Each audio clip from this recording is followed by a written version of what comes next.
If there's one animal that everybody wants to cuddle at least once in their life, it's got to be these guys, koalas. They are absolutely gorgeous. They're one of those creatures that we can, well, make a difference to their life if we just know how to look after them. The last couple of years has seen koala images go viral for devastating reasons. Over 60,000 koalas were impacted by the Australian black summer bushfires, leaving the species at risk of extinction.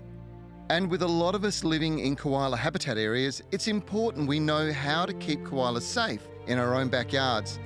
I'm here at Caversham Wildlife Park to visit Debbie Thorne-Morley to get more information and advice about how we can encourage koalas to thrive in our home habitats. Deb, they're the most fascinating creatures. Now tell me, what do they eat? So they're folivores, feeding mainly on eucalyptus leaves. Right.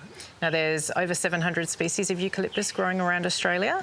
Koalas are a little bit fussy and they'll eat around about 140 of those species. One of the things that became very apparent during the bushfire period was when they were coming up and literally begging people for water. So the koalas will get most of their moisture from the leaf. I mean, their safety is staying right up in the top of a tree, so to have to source water from the ground leaves them vulnerable.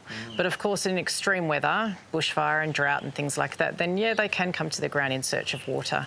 Our pets are a huge problem for koalas and all native wildlife. So we may find in those times popping a little bowl of water out somewhere really safe away from dogs and cats. I've got a swimming pool at home and I think pools would present a bit of a risk for them too, wouldn't they? Yeah, look, they sure can. I mean, certainly if they found themselves in a pool, they would do their best to try and swim out, but it's not ideal and we want to be able to help them if that was to happen. So popping a plank or a rope that they can climb onto and get out safely.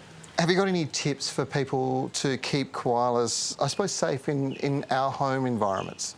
Well, we've talked about making sure that we keep our pets away. That's crucial, but we also want to keep ourselves away as well, allowing them to live safely in their natural habitat without interrupting them, without trying to handle them or touch them. Being really mindful of the effects of pesticide overspray as well. That's a big problem for the koalas. I mean, if we're going to be planting native eucalypts on our property, we want to keep them well away from the areas where we are.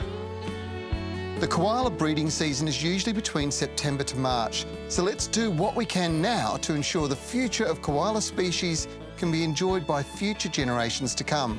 Remember, they are not found anywhere else in the world.